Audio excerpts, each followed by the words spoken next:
السلام عليكم ورحمة الله تعالى وبركاته. أهلا وسهلا ومرحبا.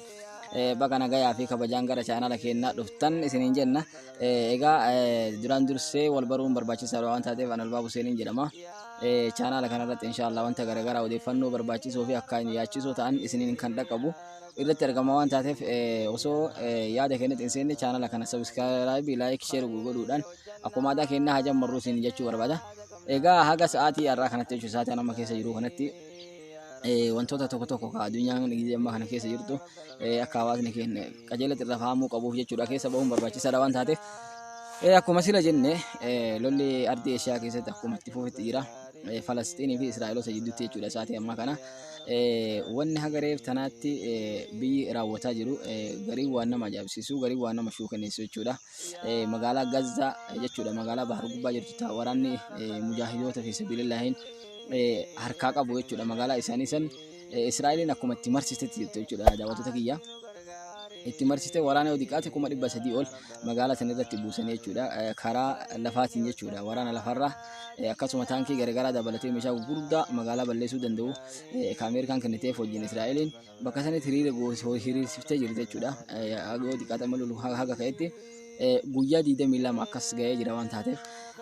achira jirti gara bahaaraatiin illee jechuudha waraana karaa kallattii bahaaraatiin illee qabsiistee jirti san qofaa miti yoo jedhi xiyyaarota 100 ol humna qilleensaatiin halkan dhiyoo tanaa magaalaa Gazzaa dhawusii namni yoo yaadachuun keessanii mala jedheeti yaada akkasuma kan hunda wajjin boombii fosforii jedhamu jechuudha ka fosforii ka biyya balleessu akka addunyaatti iyyuu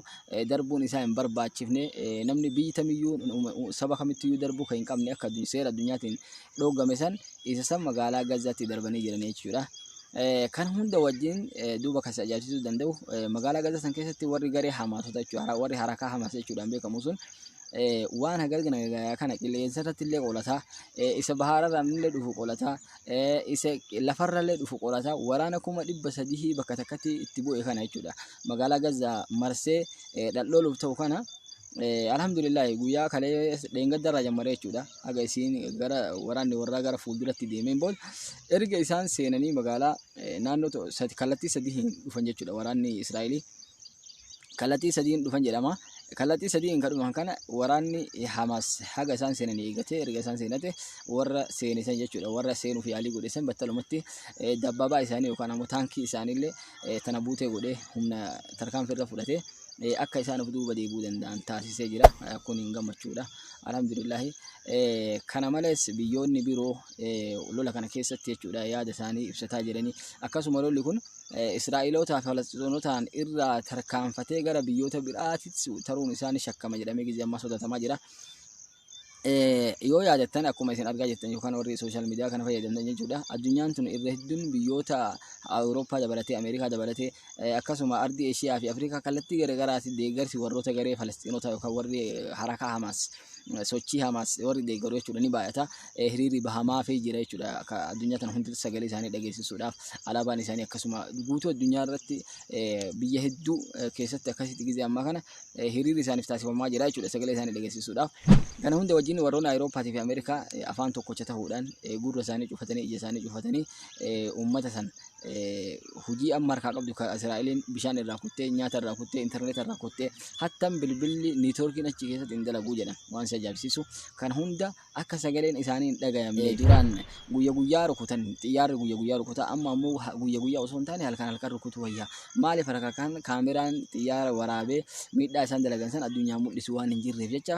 mala san fayyadamuu akka qaban illee walii dhaamanii halkan dhiyoo tanaa magaalaa san bicha nama xiyyaara 100 ol bira dha'ee jedhamee waan akkasii sunillee waan haasawamuun jira wabil jumlati haga ammatti namni dhume garee islaamaa irraa jechuudha warra Falasxiinotaa irraa yoo xiqqaate nama 10,000 wahiin tilmaama jedhamee sa'aatii guyyaa irraa kana naannoo asraa kanatti kunoo sa'aatii kanatti himamaa jira kun kana ta'ee osoo jiru akkasuma mootummoonni gamtooman jechuudha addunyaan gara warra mootummoota gamtoomanii illee waan kana irratti marii godhanii sagalee mana marii keessaa jechuudha sagalee laalanii sagaleen warroonni lolli kun akka dhaabbatuu qabu Falasxiinota irraa mirgi Falasxiinotaa eegamuu qabu jechuudhaan sagalee warra Falasxiinii ta'ee mootummoota addunyaa keessa jechuudha biyyoota 120 biyyi 120 dhibbaan dhibbatti sagalee kennite jedhamee yaadama ammoo biyyoonni 14 warroota Israa'eliitiif sagalee kennite jedhamee yaadama biyyoonni 40 wayii fi akkas illeen sagalee kennuu diddee garee lachiyyuu sagalee kennuu diddee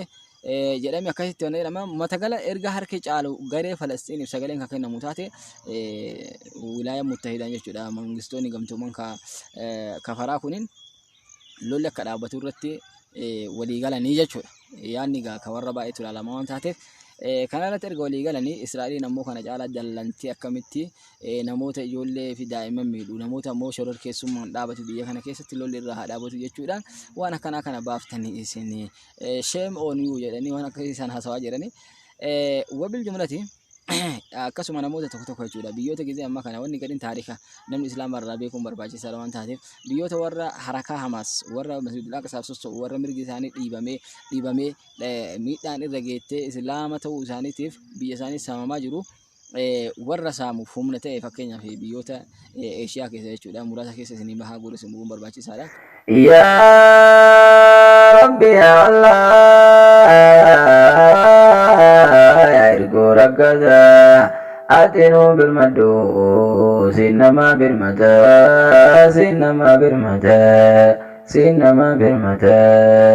atinuu birmadhu sinama birmata yaa mootii ogeessa yaa ergoo rakkata atinuu birmadhu sinama birmata